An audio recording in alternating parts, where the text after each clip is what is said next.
ലോകത്തിന്റെ മുഴുവൻ നന്മയ്ക്കു വേണ്ടി പ്രാർത്ഥിച്ചിരുന്ന ഒരു രാഷ്ട്രമായിരുന്നു ഭാരതം.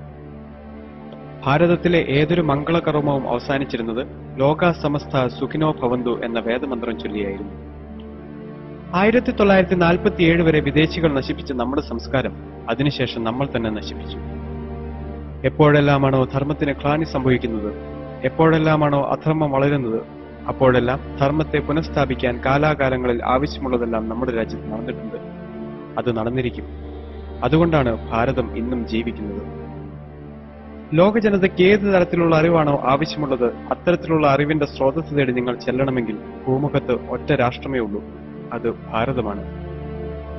ലോഹതന്ത്രവും ആരോഗ്യശാസ്ത്രവും ഗണിതശാസ്ത്രവും ജ്യോതിശാസ്ത്രവും ലോകത്തിന് ഭാരതത്തിന്റെ സംഭാവനയാണ്. AD 10-ാം നൂറ്റാണ്ട് വരെ 4 അക്കമുള്ള സംഖ്യ എഴുതാൻ അറിയില്ല എന്ന യൂറോപ്യന്മാരുടെ മുന്നിൽ അരിത്തമെറ്റിക് പ്രോഗ്രഷനും ജോമെട്രിക് പ്രോഗ്രഷനും ഉപയോഗിച്ച് വേദമന്ത്രങ്ങൾ ചൊല്ലിയിരുന്നവരാണ് ഭാരതീയർ.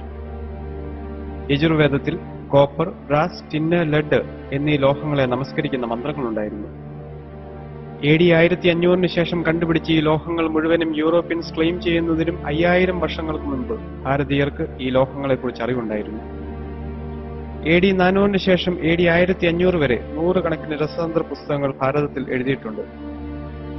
ദശരത്നാകരം, ദശസമുച്ചയം, ദശേന്ദ്രസാര സർവസ്വം, ദശേന്ദ്ര ചൂടാമണി തുടങ്ങിയ പുസ്തകങ്ങളെല്ലാം തന്നെ നാഗാർജുനനെ പോലുള്ള അതിപ്രഗത്ഭരായ രസതന്ത്രജ്ഞർ എഴുതിയിരിക്കുന്നതാണ്.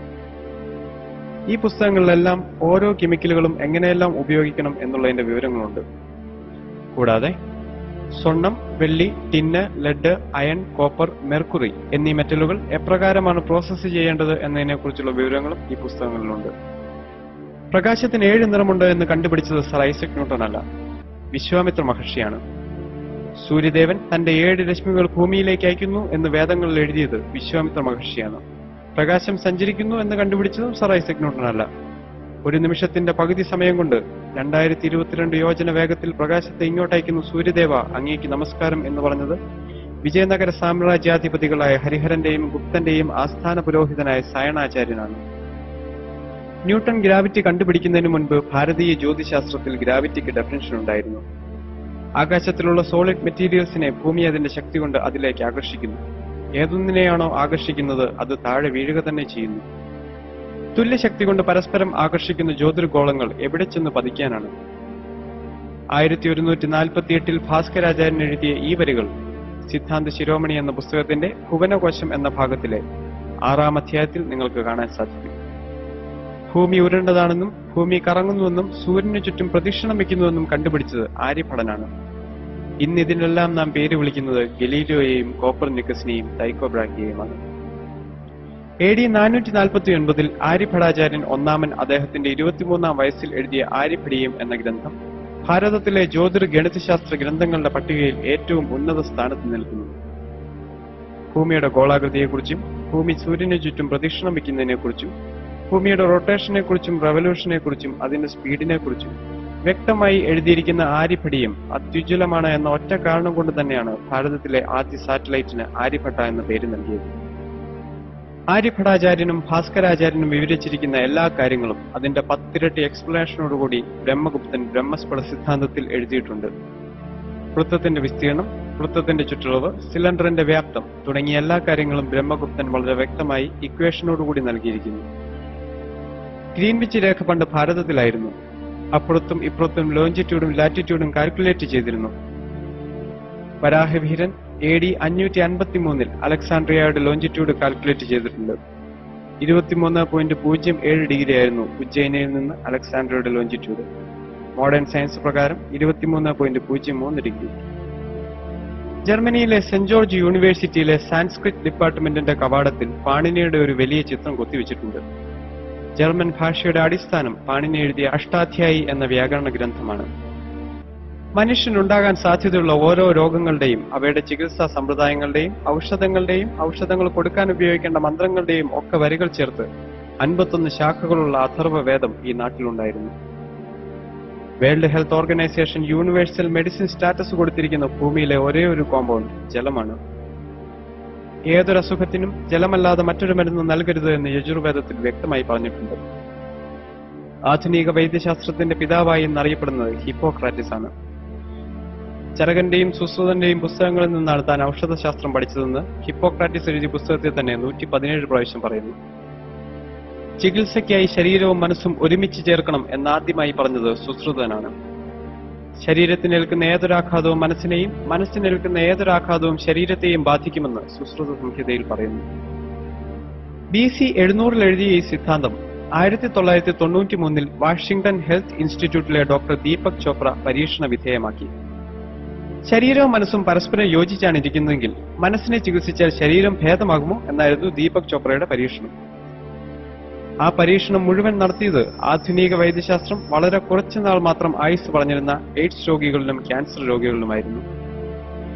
ഇന്ത്യൻ നോളജിനെ അടിസ്ഥാനമാക്കി ഡോക്ടർ ദീപക് ചോപ്ര രൂപം കൊടുത്ത ക്വാണ്ടം ഹീലിംഗ് എന്ന ചികിത്സാ സമ്പ്രദായം ഫലം കണ്ടു. മെഡിറ്റേഷനും പ്രാർത്ഥനയും മ്യൂസിക് തെറാപ്പിയും വഴി എയ്ഡ്സ് രോഗികളും ക്യാൻസർ രോഗികളും സുഖം പ്രാപിച്ചു. ക്വാണ്ടം ഹീലിംഗ് 21ാം നൂറ്റാണ്ടിലെ അത്യാധുനിക ചികിത്സാ സമ്പ്രദായമായി വിലയിരുത്തപ്പെടുന്നു. ബ്രെയിൻ ആക്ടിവേറ്റ് ചെയ്യിക്കാൻ മെഡിറ്റേഷനെ പോലെ മറ്റൊന്നുമില്ല എന്ന് ലോകത്തിന് മനസ്സിലായി തുടങ്ങിയിരിക്കുന്നു.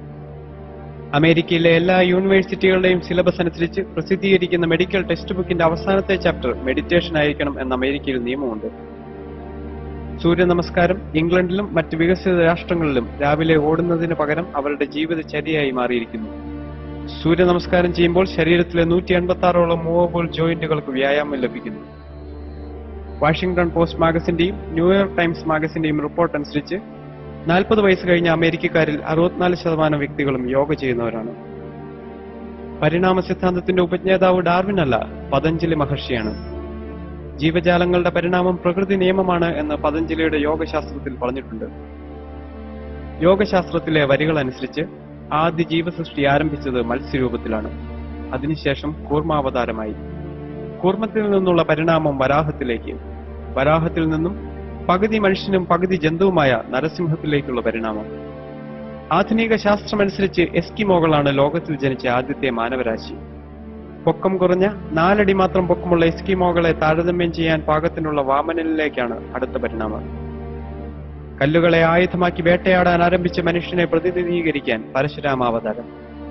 പരശുരാമനിൽ നിന്നും വിവേചനവും ബുദ്ധിയും ശക്തിയും ഒരുമിച്ച് ചേർത്ത് ഒരു രാജ്യം നിർമ്മിക്കുന്ന ശ്രീരാമാവതാരം.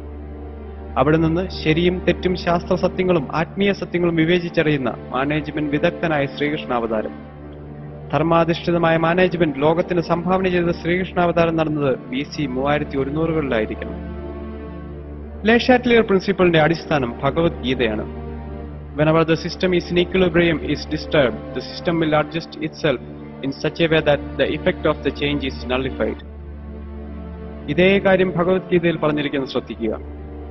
യഥാ യഥാ ഹി ധർമ്മസ്യ ഗ്ലാനിർഭവതി ഭാരത അഭ്യുത്ഥാനമധർമ്മസ്യ തത്തത്മാനം സജാമ്യഹം പരിത്രാണായ സാധൂനാം വിനാശായ ച ദുഷ്കൃതം ധർമ്മ സംസ്ഥാപനാർത്ഥായ സംഭവാമി യുഗേ യുഗേ.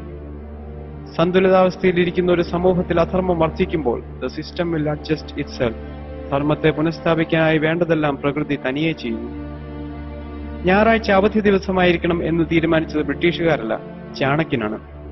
ചാണക്യന്റെ അർത്ഥശാസ്ത്രത്തിൽ നിർബന്ധമായും 8 മണിക്കൂറിൽ കൂടുതൽ ജോലി ചെയ്യിപ്പിക്കരുതെന്നും 45 മിനിറ്റ് ഉച്ചയ്ക്ക് റെസ്റ്റ് കൊടുക്കണമെന്നും വർഷത്തിൽ 1 മാസം മെഡിക്കൽ ലീവ് കൊടുക്കണമെന്നും 10 ദിവസം കാഷ്വൽ ലീവ് കൊടുക്കണമെന്നും അതുപോലെ തന്നെ ഖനികളിലും പട്ടാളത്തിലും ജോലി ചെയ്യുന്നവർക്ക് ആഴ്ചയിൽ 2 ദിവസം ലീവ് കൊടുക്കണമെന്നും വ്യക്തമായി പറഞ്ഞിട്ടുണ്ട്. വിഷ്ണു ശർമ്മ AD 505 എഴുതിയ പഞ്ചതന്ത്രം എന്ന പുസ്തകം അമേരിക്കയിലെ CIA സിലബസിന്റെ ഭാഗമാണ്. ലോഹതന്ത്രമായാലും ആരോഗ്യശാസ്ത്രമായാലും ഗണിതശാസ്ത്രമായാലും ജ്യോതിശാസ്ത്രമായാലും ഭാരതത്തിന്റെ ശാസ്ത്ര പൈതൃകം ഇന്നും പുനർവിചിന്തനത്തിന് വിധേയമായിക്കൊണ്ടിരിക്കുന്നു. ഓക്സ്ഫോർഡ് യൂണിവേഴ്സിറ്റിയിലെ വളരെ പ്രശസ്തമായ ലൈബ്രറിയാണ് ഓഡ്ലിയൻ ലൈബ്രറി. അവിടെ 20,000-ഓളം വരുന്ന ചെറിയ കറുത്ത പെട്ടികൾ സൂക്ഷിച്ചു വെച്ചിട്ടുണ്ട്. 1946 വരെ ഇന്ത്യയിൽ നിന്നും ബ്രിട്ടീഷുകാർ കൊണ്ടുപോയ താളിയോല ഗ്രന്ഥങ്ങളാണ് ആ കറുത്ത പെട്ടികളിൽ സൂക്ഷിച്ചിരിക്കുന്നത്. പ്രശസ്തരായ പല ഗവേഷകരും ശാസ്ത്രജ്ഞരും ഇന്നും ആ ഗ്രന്ഥങ്ങൾ പഠിക്കാൻ ശ്രമിക്കുന്നു. ഹാർവാർഡ് യൂണിവേഴ്സിറ്റിയിൽ 442 ഋഗ്വേദ ഗ്രന്ഥങ്ങൾ സൂക്ഷിച്ചിട്ടുണ്ട്. ലോകം ഭാരതത്തിന്റെ മുന്നിൽ 2 കൈയും നീട്ടി അറിവുകൾക്ക് വേണ്ടി യാചിക്കുന്ന ഒരു ദിവസമുണ്ടാകുമെന്ന് അർത്ഥശങ്കയ്ക്കിടയില്ലാത്ത വിധം പറഞ്ഞവരിൽ ഒരാള് മാക്സ് മുള്ളറായിരുന്നു. 11 വർഷം സംസ്കൃതം പഠിച്ച് വേദങ്ങളെ ട്രാൻസ്ലേറ്റ് ചെയ്ത് 47 പുസ്തകങ്ങൾ അടങ്ങിയ ദ ബുക്സ് ഓഫ് ഓറിയന്റൽസ് എഴുതിയ മഹാപണ്ഡിതനായിരുന്നു മാക്സ് മുള്ളർ. നമ്മൾ യൂറോപ്യന്മാർ അന്ധകാരത്തിൽ ജീവിച്ചിരുന്ന കാലത്ത് ഒരു സമൂഹം പ്രകാശത്തിൽ ജീവിച്ചിരുന്നു. അവരുടെ സംഭാവനകൾ നാം മറക്കരുത് എന്ന് പറഞ്ഞത് ആൽബർട്ട് ഐൻസ്റ്റീൻ ആണ്. ഭഗവത്ഗീതയില്ലായിരുന്നെങ്കിൽ E=mc² എന്ന ഇക്വേഷൻ തനിക്ക് കണ്ടുപിടിക്കാൻ സാധിക്കില്ലായിരുന്നു എന്നും ഐൻസ്റ്റൈൻ പറഞ്ഞിട്ടുണ്ട്. മരിക്കുന്നതുവരെ അദ്ദേഹം ഭഗവത്ഗീത തന്റെ കയ്യിൽ സൂക്ഷിച്ചിരുന്നു. വേദം പഠിക്കാൻ എല്ലാവർക്കും അവകാശമുണ്ട്. കാരണം വേദം എഴുതിയ വേദവ്യാസൻ മുക്കുവനാണ്. ശ്രീകൃഷ്ണനും ശ്രീരാമനും ബ്രാഹ്മണനായിരുന്നില്ല. വൈതരയൻ ചണ്ടാളനായിരുന്നു. വാൽമീകി കാട്ടാളനായിരുന്നു. ഇവർക്കെല്ലാം വേദം പഠിക്കാമെങ്കിൽ, ഇവർക്കെല്ലാം വേദരചന നടത്താമെങ്കിൽ ബ്രാഹ്മണർ മാത്രമേ വേദം പഠിക്കാവൂ എന്ന നിലപാടിൽ അർത്ഥമില്ല. ജനിക്കുമ്പോൾ എല്ലാവരും ശൂദ്രന്മാരാണെന്നും കർമ്മം കൊണ്ടാണ് ഒരാൾ ബ്രാഹ്മണനായി തീരുന്നതെന്നും ഭഗവത്ഗീത പറയുന്നു. ബ്രഹ്മം എന്നാൽ വിദ്യ എന്നാണ്. വിദ്യ നേടുകയും വിദ്യ കൊടുക്കുകയും ചെയ്യുന്നതാണ് യഥാർത്ഥ ബ്രാഹ്മണന്റെ ദൗത്യം. ലോകത്തിൽ 68 ക്രിസ്ത്യൻ രാഷ്ട്രങ്ങളുണ്ട്. 60ഓളം മുസ്ലിം രാഷ്ട്രങ്ങളുമുണ്ട്. 82% ഹിന്ദുക്കളുള്ള ഭാരതം ഹിന്ദു രാഷ്ട്രമാക്കണം എന്നാരും പറഞ്ഞിട്ടില്ല. കാരണം 10,000 വർഷത്തെ പാരമ്പര്യമുള്ള ഭാരതത്തിന്റെ പൈതൃകം ഇവിടുത്തെ ഹിന്ദുക്കളുടേതാണ്, ഇവിടുത്തെ ക്രിസ്ത്യാനികളുടേതാണ്, ഇവിടുത്തെ മുസ്ലിമുകളുടേതാണ്. ഭാരതത്തിൽ ജനിച്ച എല്ലാവരും സനാതന ധർമ്മത്തിന്റെ തുല്യ അവകാശികളാണ്. അമ്മയും മാതൃഭൂമിയും സ്വർഗത്തേക്കാൾ വലുതാണ്. ആ ഭാരതത്തെ കുറ്റം പറയാൻ നിങ്ങൾ കൂട്ടത്തിൽ നിൽക്കരുത്. ഭാരതത്തിന് എന്തെങ്കിലും കുറവുകളുണ്ടെങ്കിൽ അത് പരിഹരിക്കേണ്ടത് ഭാരതമാതാവിന്റെ മക്കളായ നമ്മൾ ഓരോരുത്തരുടെയും കടമയാണ്. രോഗിയായ നിങ്ങളുടെ അമ്മയെ ആരെങ്കിലും കളിയാക്കിയാൽ നിങ്ങൾക്ക് തോന്നുന്ന വേദന നിങ്ങളുടെ മാതൃഭൂമിയെ കളിയാക്കുമ്പോൾ നിങ്ങൾക്ക് തോന്നണം. രോഗിയായ അമ്മയെ കളിയാക്കുന്നത് കണ്ട് ചിരിക്കുന്ന മക്കൾക്ക് മക്കളുടെ സ്ഥാനമുണ്ടാവില്ല. 1000 വർഷത്തെ വിദേശാക്രമണത്തിന് വിധേയമായിട്ടും നമ്മുടെ രാഷ്ട്രം മരിച്ചില്ല. നമ്മുടെ സംസ്കാരം ഇന്നും ജീവിക്കുന്നു. ഒരു ചെറിയ കഥ പറഞ്ഞ് ഞാൻ അവസാനിപ്പിക്കാം. പണ്ടൊരു രക്ഷിതാവിന്റെ കയ്യിൽ ഒരു വേൾഡ് മാപ്പ് ഉണ്ടായിരുന്നു. വേൾഡ് മാപ്പ് എന്താണെന്നറിയാത്ത അദ്ദേഹത്തിന്റെ 6 വയസ്സുള്ള മകൻ കളിക്കുന്നതിനിടയിൽ ആ മാപ്പ് ചെറിയ ചെറിയ കഷ്ണങ്ങളായി കീറിക്കളഞ്ഞു. പിതാവ് എത്ര ശ്രമിച്ചിട്ടും ആ മാപ്പ് നേരെയാക്കാൻ സാധിച്ചില്ല എന്ന് മാത്രമല്ല, വൻകരകളും സമുദ്രങ്ങളും ശരിയായ സ്ഥാനത്ത് വരാതെ വന്നപ്പോൾ അദ്ദേഹത്തിന് ദേഷ്യം വന്നു. അവസാനം ആ പിതാവ് വേൾഡ് മാപ്പിന്റെ കഷ്ണങ്ങളെല്ലാം ചുരുട്ടിക്കൂട്ടി ആ ടേബിളിൽ വെച്ചിട്ട് മകനോട് പറഞ്ഞു, എടാ കുടുത്തം കെട്ടവനെ, നീയല്ലേ ഇത് നശിപ്പിച്ചത്, ഇനി നീ തന്നെ ഇത് നന്നാക്കൂ. അച്ഛൻ 3 മണിക്കൂർ ശ്രമിച്ചിട്ട് നന്നാക്കാൻ പറ്റാത്ത പടം മകൻ 3 മിനിറ്റ് കൊണ്ട് നന്നാക്കി. അച്ഛൻ വന്ന് നോക്കുമ്പോൾ വേൾഡ് മാപ്പ് റെഡി. അദ്ദേഹം മകനോട് ചോദിച്ചു, 1ാം ക്ലാസ്സിൽ പഠിക്കുന്ന നിന്നെ ഭൂമിശാസ്ത്രം പഠിപ്പിക്കുന്നല്ലോ, പിന്നെ ഈ ഭൂഗോളപടം നീ എങ്ങനെ നന്നാക്കി? വൻകരകളുടെയും സമുദ്രങ്ങളുടെയും യഥാർത്ഥ സ്ഥാനം നിനക്കെങ്ങനെ മനസ്സിലായി? അപ്പോൾ മകൻ മറുപടി പറഞ്ഞു, ഏത് വേൾഡ് മാപ്പിന്റെ കാര്യമാണ് അച്ഛൻ പറയുന്നത്? അവൻ ഭൂഗോളപടമേ കണ്ടിട്ടില്ല. ആ വേൾഡ് മാപ്പിന്റെ പിന്നിൽ ഒരു സിനിമാ നടന്റെ പടമുണ്ടായിരുന്നു. ആ ചെറിയ കുട്ടി കണ്ണ് കണ്ടു, കൈ കണ്ടു, കാല് കണ്ടു. കണ്ണവിടെ നിൽക്കണം, കൈയവിടെ നിൽക്കണം, കാലവിടെ നിൽക്കണം എന്നവൻ അറിയാം. ഒരു ഭാഗത്ത് വ്യക്തി ശരിയായപ്പോൾ മറുഭാഗത്ത് ലോകം ശരിയായി എന്നാണ്. ആ ഒരു വ്യക്തി നിങ്ങളാവട്ടെ എന്ന് ആശംസിച്ചുകൊണ്ട് ഞാൻ നിർത്തുന്നു. വിനയപൂർവ്വം നിങ്ങളുടെ സ്നേഹിതൻ മെൽബിൻ സുരേഷ്.